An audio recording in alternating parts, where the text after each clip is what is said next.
Hi guys. All right. Now it may look strange me holding this thing to my mouth, but I have to because this is wirelessly connected to this camera because I did not bring my wireless lapel with me. Smart me, right?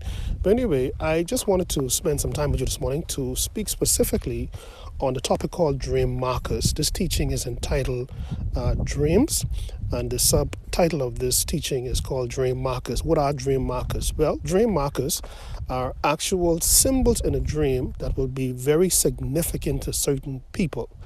There's certain things that they would see in their dream, and once they see that, then to them it carries a specific meaning. Now, because it's a dream marker, it also means that it is not that symbol isn't significant to everyone.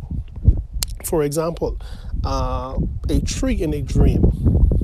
Now, normally when I give you interpretations in terms of what the symbols are, they're general, but they're not limited to that particular symbol. So let's use water. Water could mean marine spirits. Water could mean cleansing, depending if the water is clear or dirty, whatever. So it all depends. But generally, when I give these things, I give the general meaning of it. In this particular teaching, which is going to be very quick, again, dream markers are dealing with what is specific to the dreamer. Now, before we go any further, I want to quote some biblical scriptures here, and I want us to take our text from Genesis chapter 37, where the characters of this particular scripture is the family of Joseph. Joseph, you know to be Joseph the dreamer. His father being Jacob. He had some brothers. He also had a mother who was all living at this particular time. And the scripture starts off, I think, in verse 3 of Genesis 37, how Joseph had a dream. He had a dream, and in this dream, as usual, they're out in the field. This was their way of life. They're out in the field. Himself and his brothers, they are binding sheaves or wheat.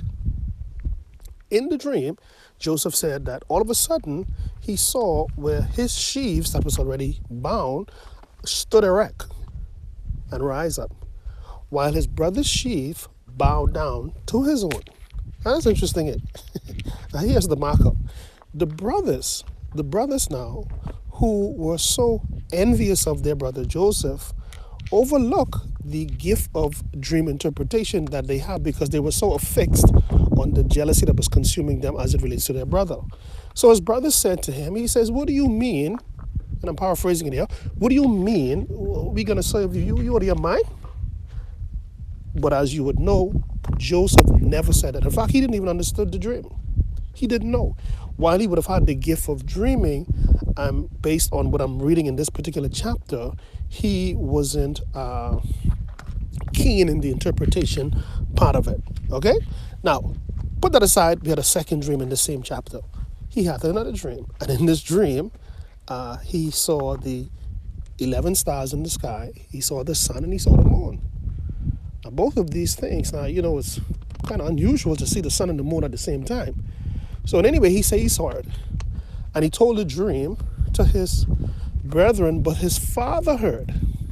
So his father interrupts and he says, what do you mean myself, your mother, and your brothers are going to serve you?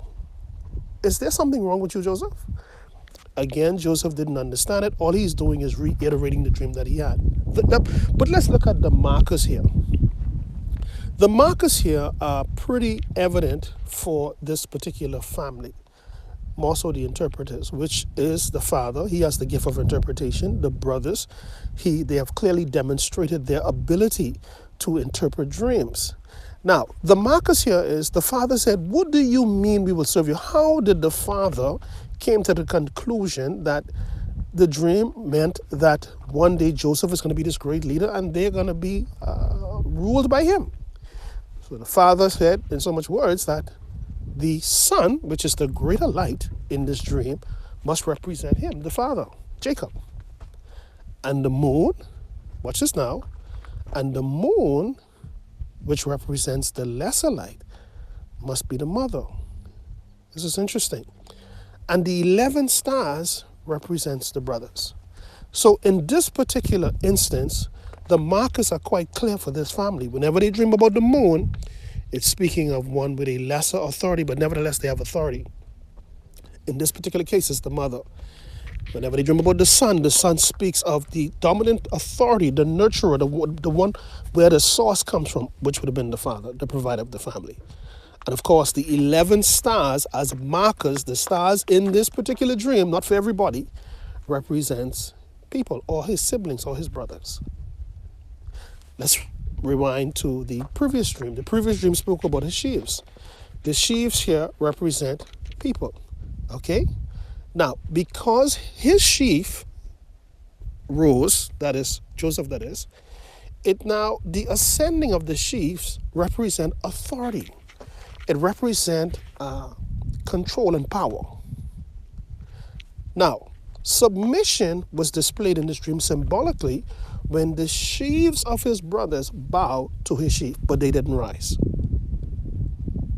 So, the marker here is that because the sheaf would represent a person, is still on the ground, it speaks of not only submission, but it also speaks of a demanding submission of the one that's rising. I must bow out of authority, out of respect and honor for whatever is rising.